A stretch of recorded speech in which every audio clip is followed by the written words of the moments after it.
In just over a week, Roman Catholic cardinals will meet in a secret conclave to elect a new pope. The centuries-old ritual involves sacred oaths, intricate voting procedures, and the famed white smoke. To help us better understand how it will all unfold is Daniel MacLeod, director of the Jesuit Center for Catholic Studies. Daniel, good to speak with you. You as well. May 7th is the day selected for this all to start. Give us a bit of an understanding about who will be taking part in the conclave.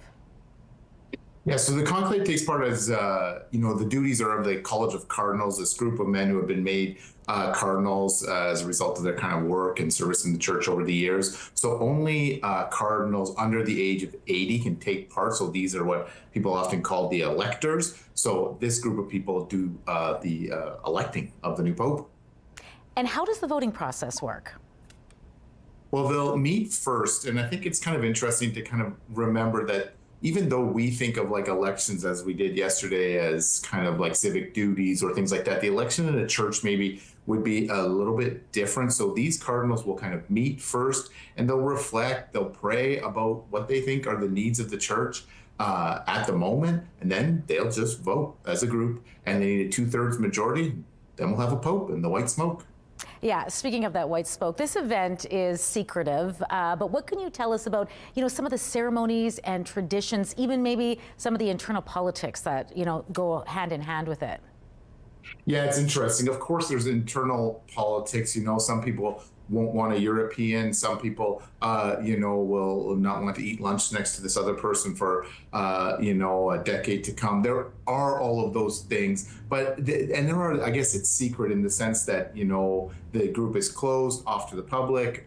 They are by themselves. But I think this idea is not necessarily to keep it secret, but that it's among themselves for the church. So there is a process. You can just read it about the process. They'll take their votes. They will write the name down. A lot of you have seen the movie Conclave. It's pretty true to form, at least in the voting aspect of it. And then after the votes take place, they'll do a count. They will they'll burn the votes after each round, and then they'll just go from there until they get their 2/3 majority.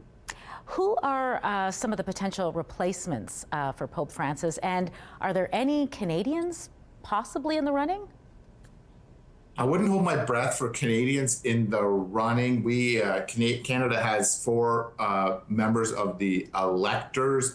One, Cardinal Michael Cherney, is a Jesuit. Pope Francis was a Jesuit, so I think he's probably very unlikely. Our youngest cardinal is only 53, and he was just made a cardinal in December, Cardinal Leo in Toronto, so he's probably unlikely. There are names floated around, but the names are often a surprise of interest to probably people in Winnipeg or in the Canadian community. Is Cardinal Tagle from the Philippines, who a lot of people are floating around as a possibility. And he was a kind of close associate of Pope Francis, and he would fall in line with Pope Francis' vision for the church. But it's really a fool's errand to kind of like guess about who these people might be.